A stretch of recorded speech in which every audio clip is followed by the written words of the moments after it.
Hey y'all, this is Holly with Holly If You Hear Me. Y'all, I could not let the day go by without getting online and talking to you about day 19. So it's day 19 of the 21-day New Year Journal Challenge. And y'all, today's prompt, I'm just going to jump right into it. Who should walk with you in this vision, y'all? So what did we start with? We started with the first week, day one, write the vision, make it plain. It was identifying the voice of God. What is it that the Lord has been speaking to you? What is it that the Lord has started to direct your path to move toward? And y'all, while we walked through discerning the voice of God, we walked through our identity and our calling. And now that we are in this execution phase, identifying who should be on this journey with you is just as important as even understanding the vision, y'all. Whew, my goodness.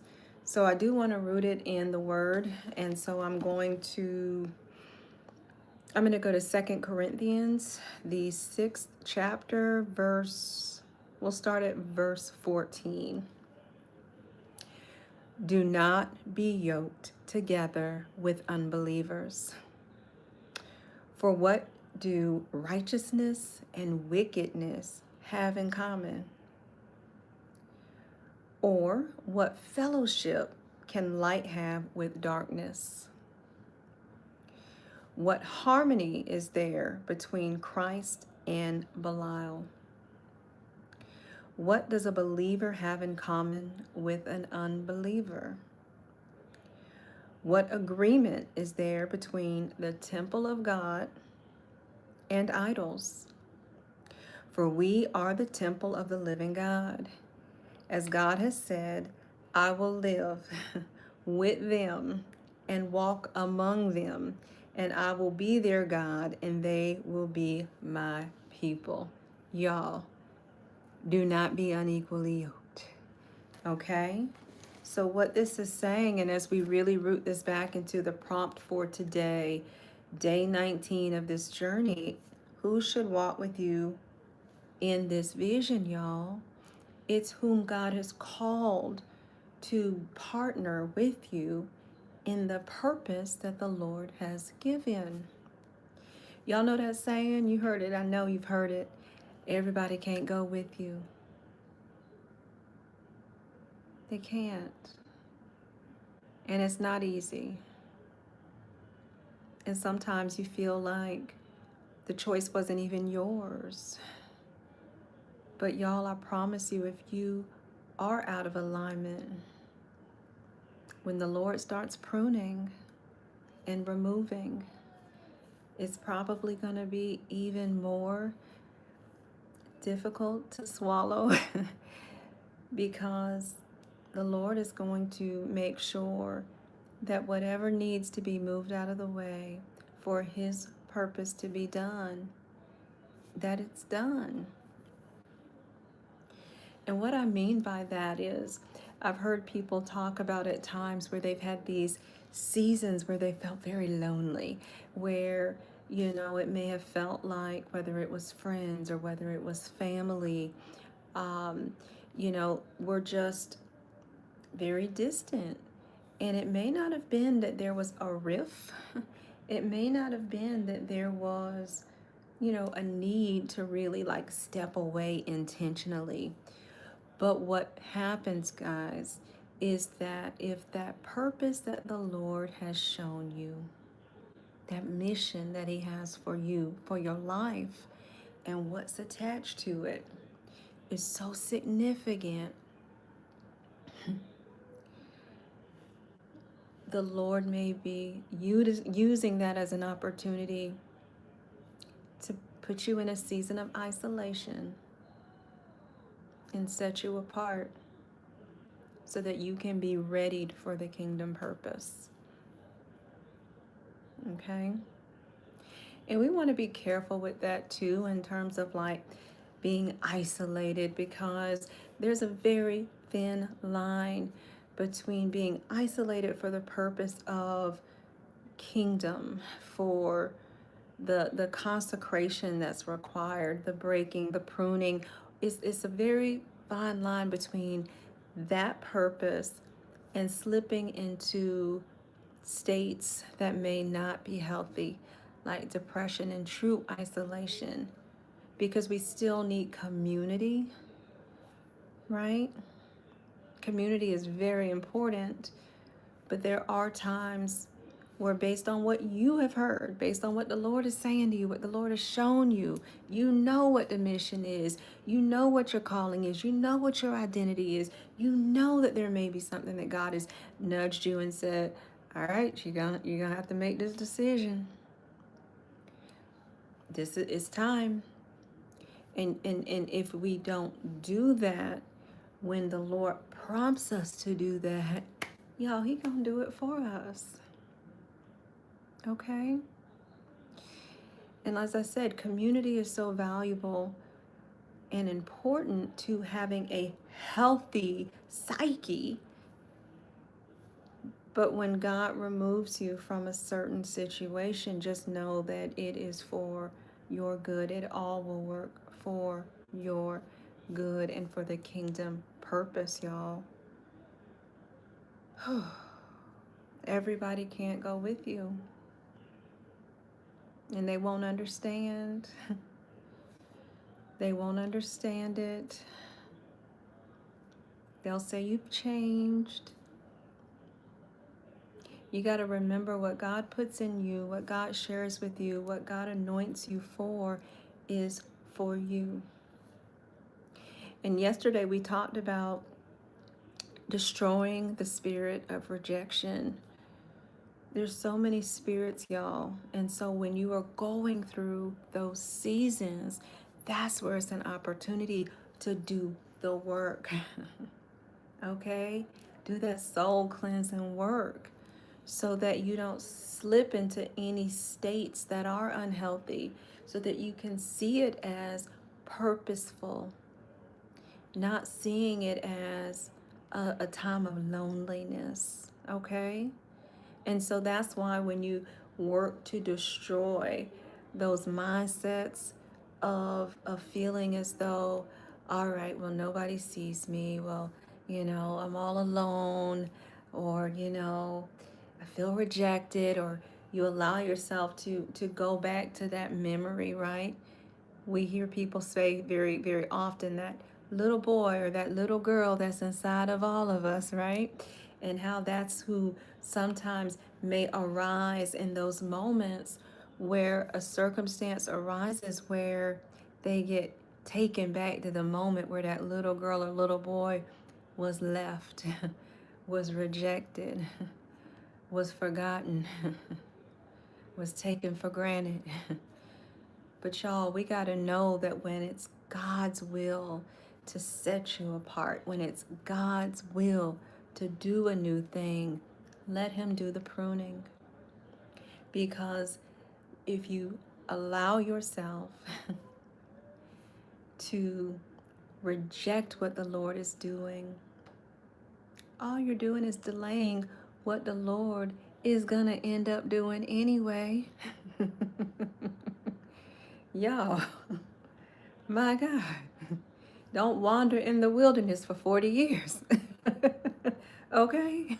When the promised land is right around the corner. False idols, feeling like, I need instant gratification. I need attention. I can't be in this place of isolation. I can't be disciplined enough for the pruning. I can't let God do a thing in me because I think I need this instead of waiting on what God has for me. Y'all, the children of Israel. My God. Don't wander for seasons, for years, waiting, but not waiting well, and causing your own delay. Did we learn? Did we learn? It's a choice. Can you imagine that? Y'all remember that show, The Price is Right? Wasn't there always a prize? I think I'm thinking of the right show, a prize behind every curtain. And you get to pick which curtain that you want, the prize that's behind. You remember that show?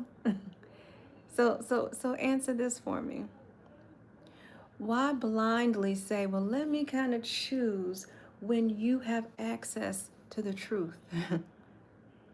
When you have access to the truth of the Word of God, access to the Father who can direct your path, who can tell you which curtain, who can tell you which direction, who can tell you what's behind it, who can sustain you for it, who can grace you for it, who will bless you through it, and it won't take you 40 years.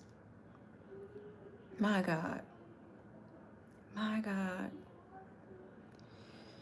Y'all, we have to be so surrendered and so rooted in the Word of God that we absolutely reject delay. We reject the idea that we will not see the fulfillment of His promise in our life in this season.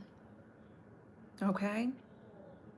And know that His time is not our time, y'all, but He redeems time. So any time you feel that you have lost, any seasons that you felt were unfulfilled, where you didn't see a harvest, y'all, He will accelerate that thing for you. Okay? And He will give you so much joy and abundance that when you receive it, y'all, you will forget the years that the locust ate, okay? You will only see what God has given you. You will be able to be joy, the fruit of the Spirit, love, joy, peace, patience, kindness, goodness, faithfulness. You'll have all of the joy of the Lord, y'all. So I'm telling you, when we talk about what our prompt was for today, which is identifying who should walk with you in the fulfillment of the vision that God has given you, y'all need to take that to the Father. Don't assume that everybody in your life right now is graced for the journey. There could be a reason for them being in your life. It could be a season for them being in your life. But if they're not equipped for the journey, y'all, if they are unequally yoked, if y'all are unequally yoked, y'all, then you're going to be wandering for 40 years, waiting on a promise that's right behind the curtain that God is directing you to, like flashing lights, like over here, but yet you choose to do it your way, your will, your way, your delay, not His delay, your delay, y'all. Trust Him. What's the worst that can happen if you trust Him? Because we know what's the worst that happen if we do it our way. We don't get the fullness of God. We don't. Because there is no way that we truly know all that God has for us, y'all. Any dream that we have for ourselves, any want that we have for ourselves, y'all, I promise you what God has for us is so much bigger, so much grander. And y'all, we're not going to have to work like crazy to get to it, because He is going to provide you guys with exactly what's needed, the resources. What did we say? Write the vision, make it plain, and then it can be shared, and then God will send those to you. He will send runners. He will send people to sustain it. He will send people. You'll just look to your left and your right and be like, where did y'all come from? Y'all, trust me. I'm not saying this just to say it. I'm living it, y'all. God will sustain you when you trust Him. Just release it. It's a difficult prayer to pray, y'all. But it's necessary to ask the Lord to remove everything and everyone from your life that is not of his will. He will do it. He will do it.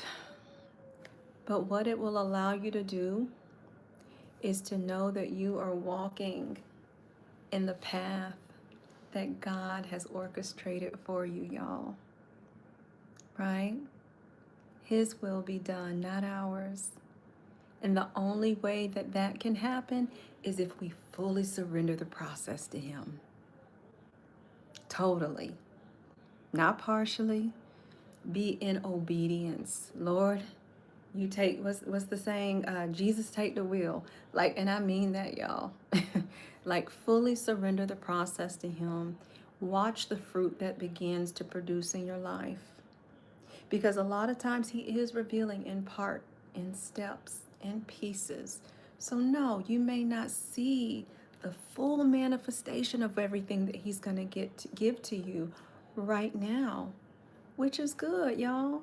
Because if you did, I mean, my God, then you feel like you got the answers to the test. And at what point would you stop relying on the Lord? Right? So allow Him to continue to release by showing that you trust Him, by showing that you can be surrendered, that you can be obedient, and that you will allow yourself to go through the pruning that's required to get you to the promise. All right, y'all. That's day 19.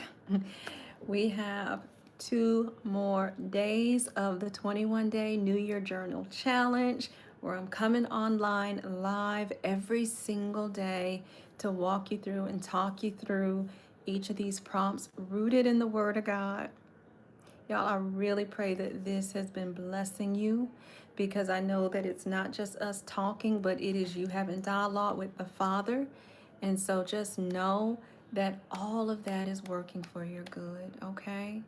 He's going to reward you for your time that you're spending with Him, y'all. So stay faithful. Don't give up. Don't give up. I feel like there's somebody who's like, well, I still don't know my vision, and it's day 19. What am I doing? Why don't I know it? What is my purpose? I'm still waiting. I'm still wanting. Why am I not hearing from God? What am I doing? What am I not doing? Y'all, pray that prayer to cleanse, okay? We got to know that sometimes we just got too much noise. And when we start asking those kind of questions as well, that's evidence that we may have too much noise, anxiousness. And what does the word say? That we are to be anxious for nothing but God. Okay? Do the work. I highly recommend the book that I had shared in day 18, Destroying the Spirit of Rejection. And so that spirit that you're fighting may be something different, but y'all, it touches on a lot of different topics. And it's by John Eckert. But start just by trying to focus on the cleansing of your soul. Go there, y'all. You know, those things that we try to put into a box and lock it and hide it away. We don't want to look at it. Our past, our trauma, our mistakes. But you know, you're not a mistake because you made a mistake. You know, the trauma is something that happened to you, but that doesn't mean that you let it continue to live in your mind and your body, y'all. My God. My God. The Lord just reminded me of a book. Somebody needs this, y'all. There is a book that's out there, and it's called The Body Keeps the Score. Okay? And it talks about no matter how healed you believe you are, how much time has passed, how much work you think you have done, the body still keeps the score. And so at times our body is reacting to what we've told our mind that we have already overcome. Because it has to be held somewhere if we haven't been delivered from it, right? If we haven't cleansed our soul, y'all. And so it can come about in these unexpected medical concerns that arise in our body that can't be explained. And we're like, where did that come from? Why is that happening all of a sudden? You know, where did this lump come from, right? Where did this soreness come from? Where did this ache come from? Why is this headache? Why won't that go away? What's happening to me? What's happening in me? My God, y'all, the body keeps the score. What is the tally of that score of what your body has been fighting that you have not allowed your mind to confront in partnership with the Lord? Okay? Do the work.